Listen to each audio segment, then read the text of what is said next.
If you watched my last video, um, you saw that I was very emotional and very distressed of some stuff that had happened in my family's situation. Without going into detail, I'll just say that there's injustice in this world, and how can we expect anything more from a world that doesn't love Jesus? It's for that reason alone that us Christians who know the real picture of Jesus should fight.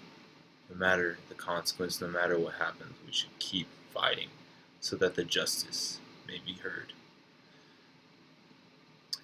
There's a verse that someone here at ACU shared with me, someone that's grown very close to me, someone who I thank God for. It's Romans 8:28.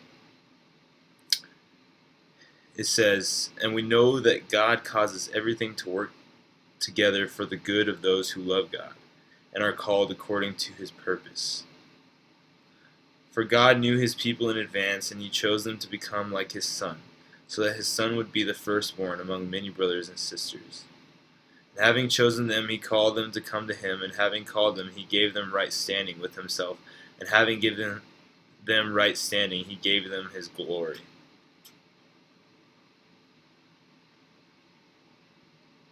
I have to admit I was very angry, very upset, and very distraught, because when you see the justice, you know what's right. You know what the outcome should be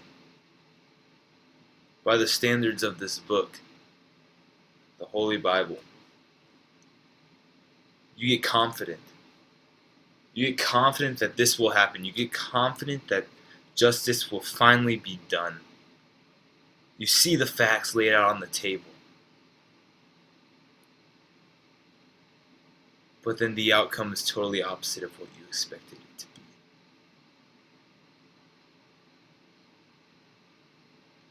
I'm sure many of us can relate to this. We build ourselves up for something to happen, and we plan it out. We plan out our days, we plan out our steps, we plan out our future, and in the blink of an eye, it's taken away like that. And we are left disappointed and distraught and broken.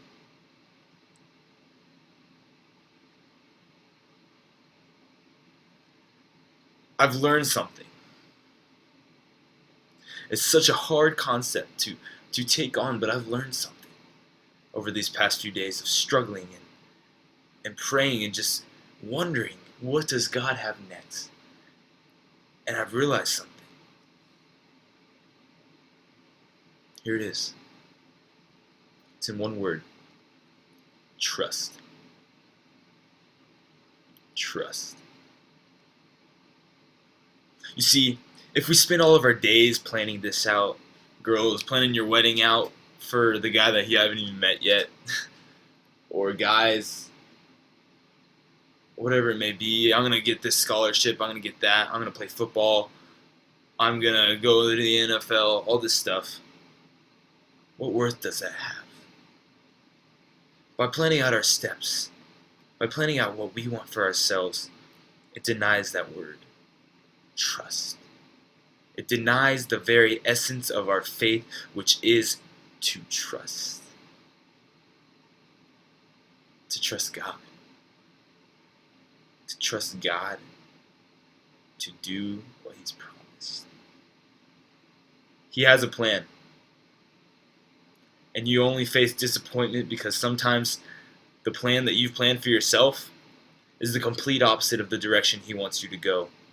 You've made decisions, you've taken paths, you've taken opportunities that you didn't pray about, you didn't consult God about, and you thought they were right. But since you didn't really ask him about it, you face disappointment because he didn't want you to go there. I loved football. I played football with my heart, the fullness of my heart. I was so passionate about football, and I was like, I'm going to go with this. I'm going to go far in this. And I planned it. But in the blink of an eye, it was taken away. And I was disappointed. But you know why? Because I forgot what I was supposed to do in the first place. Trust in God. God has a plan for each and every one of you. God has a plan for my family. God has a plan for our situation. And though it seems so foggy right now, though the full picture is hard to see, slowly the puzzle will come together, piece by piece. And eventually we'll sit back and smile, and we'll see the full picture of God's plan. Hold on to Him. Trust Him. And whenever you're facing disappointment, whenever you're facing a hard decision, trust. And the answer will come. I love y'all. Talk to me if you need me.